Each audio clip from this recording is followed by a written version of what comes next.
PVR INOX वैसे तो परिचय की जरूरत नहीं, देश की सबसे बड़ी मल्टीप्लेक्स चेन और स्क्रीन काउंट में मार्केट लीडर कंपनी है ये, और सबसे बड़ी और सबसे प्रीमियम सिनेमा दिखाने वाली ये कंपनी भी है।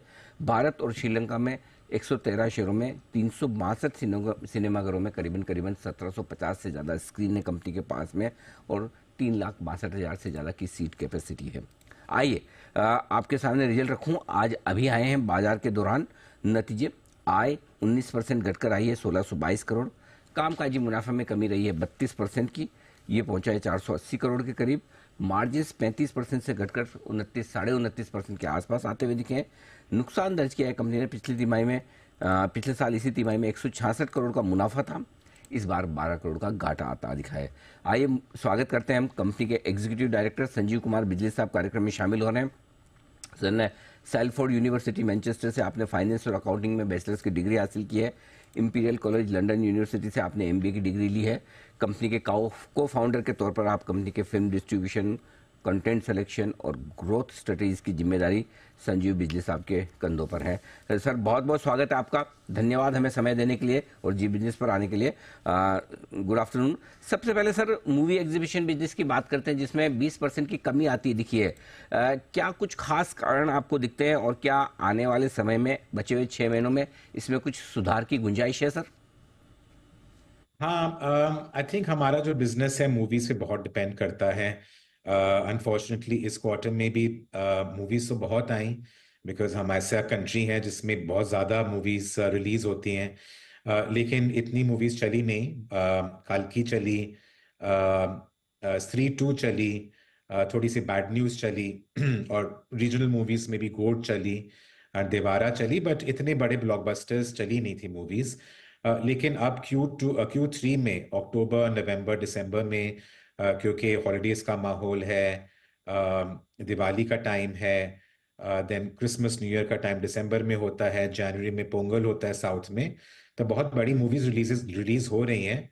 तो हमारा यही मानना है और हमारी यही होप है कि इन बड़ी मूवीज को लेकर लोग वापस सिनेमा इस क्वार्टर में और अगले क्वार्टर में आएंगे, ज्यादा लोग आएंगे। बिल्कुल ठीक बात है, कुछ बड़ी मूवीज आने की पाइपलाइन है, उसको अब मिलेगा फायदा। ऑपरेटिंग मार्जिन सर आपके 35% से घटकर 30% की रेंज में आए हैं, इसकी क्या वजह है और क्या इसमें बचे हुए 6 महीने में इम्प्रूवमेंट की गुंजाइश है सर?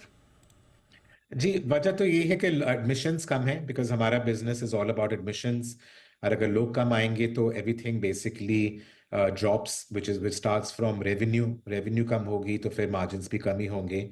लेकिन ये डिस्पाइट ऑल ऑफ दैट हमारा जो F&B का बिजनेस है वो काफ़ी स्ट्रांग रहा है। वहाँ पर स्पेंड पर हेड जो का मैट्रिक्स है वो 136 रुपीज रहा है, नीचे नहीं गिरा। ATP थोड़ा सा नीचे गिरा है क्योंकि बड़ी मूवीज नहीं आई थी। तो आगे जाके क्योंकि हमको लगता है कि लोग ज्यादा आएंगे because of the blockbuster movies that are getting released, revenues and margins भी ऊपर जाने चाहिए। बड़े F&B बिजनेस अच्छा कर रहा है, वहाँ पर मेंटेन रहे 36 रुपए के आसपास के रेवेन्यू कलेक्शंस, और आगे भी इम्प्रूव होने की गुंजाइश है। अब सर इस पूरे साल भर के लिए कितनी स्क्रीन्स का टारगेट आपने रखा है, कहाँ तक नंबर पहुँचाना चाहते हैं आप? जी, अभी तो हम 1747 स्क्रीन पे हैं।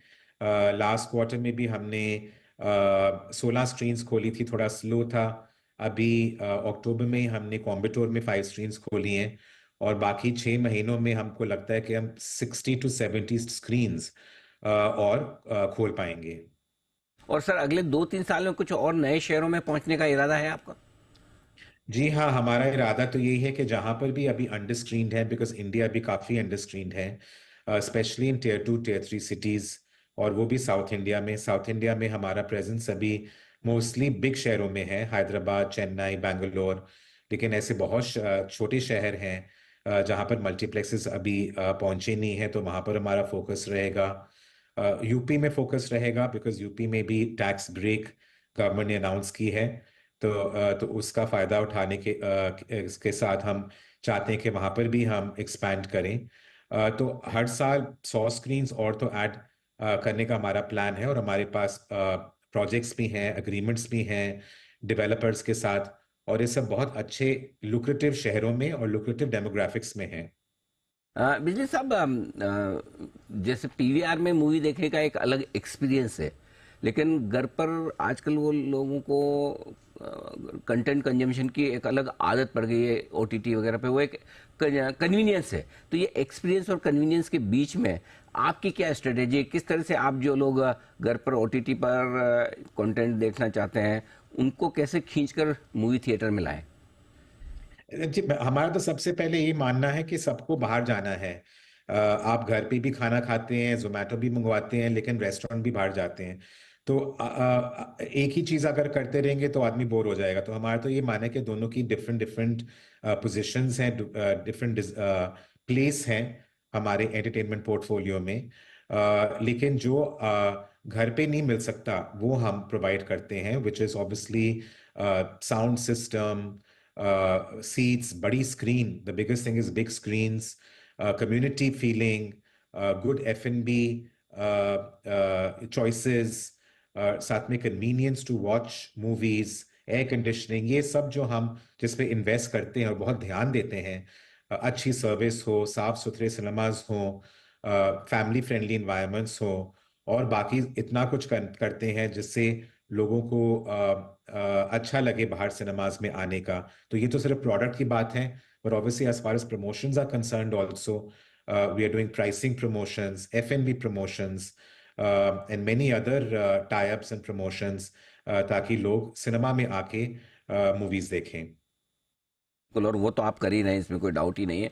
एक अच्छा एक्सपीरियंस देने की कोशिश, और उसी वजह से शायद लोग मूवीज उतनी बढ़िया नहीं होने के बावजूद सिनेमा में पहुंच जाते हैं। सर ऑनेस्टली बताऊं, पहले 6 महीने में ढंग ढांग की मुश्किल से मूवी आई है कि जिसके लिए जाने का मन करे, फिर भी आपके रिजल्ट्स उतने खराब नहीं हैं, बेहतर ही हैं जिस तरह की फिल्में आई। और मैं उम्मीद करता हूँ आगे आने वाले 6 महीने और बेहतर साबित होंगे। हमारी बहुत बहुत शुभकामनाएं और धन्यवाद सर हमें समय देने के लिए।